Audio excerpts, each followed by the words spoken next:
and I are ministers for a local church.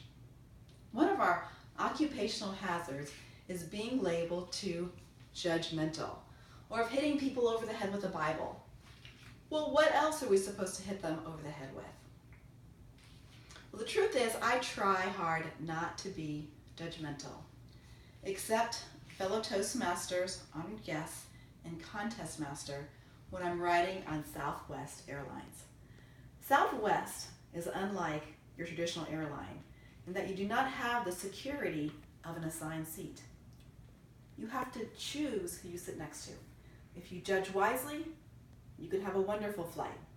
Not so wisely, not so wonderful. And doggone it, Southwest knows this dilemma. For $15, you can pay for an A boarding position. Then you're guaranteed to get that window seat or that coveted aisle seat, which I just want to say, coveting is not a sin here, especially when you're claustrophobic like myself.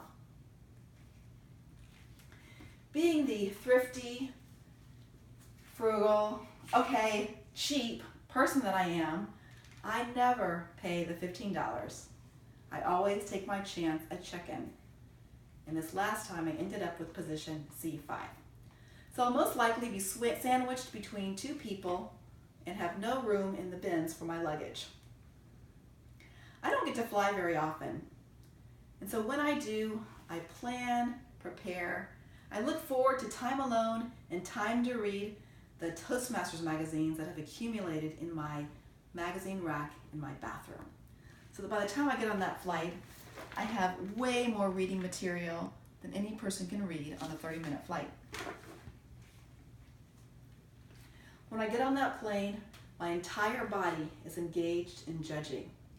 My eyes are wide open to see any disturbances on the force on any side. My nose is sharp for any offensive odors. My ears are attentive to anyone who I want to avoid.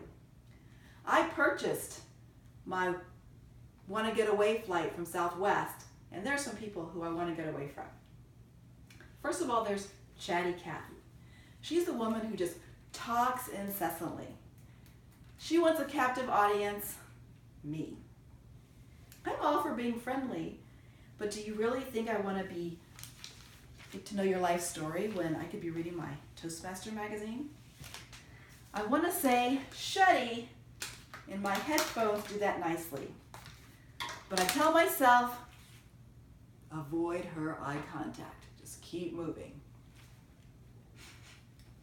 I come to Organic Al. Now, Al's the guy who's been on a month-long camping trip. And my nose tells me that Al hasn't seen a shower for at least that long. Al believes that deodorant is toxic.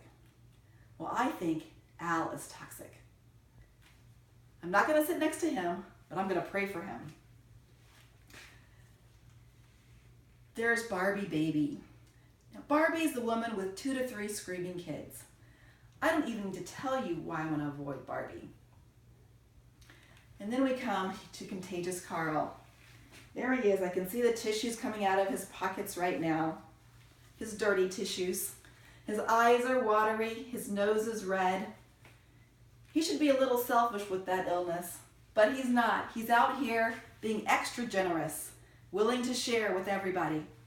When he sneezes, I can just see those flu drops out in the cabin descending on passengers and turning them into potential patients.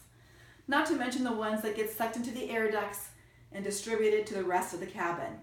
Nobody is safe today.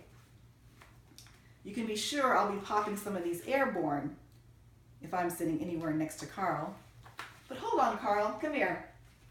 Be healed, over there. I'm sitting over here. I make my way. I find a nice seat. I can hear that people are friendly, but not too friendly. Smells like a fresh shower. I don't see any kids around, and they both look healthy.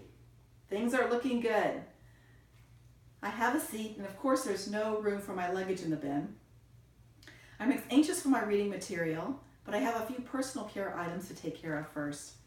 I reach in my pocket and grab my toenail clippers and begin to clip my nails. Oops, I say, as my large toenail clipping lands on my seatmate. She grabs her things and runs and sits next to Contagious Carl.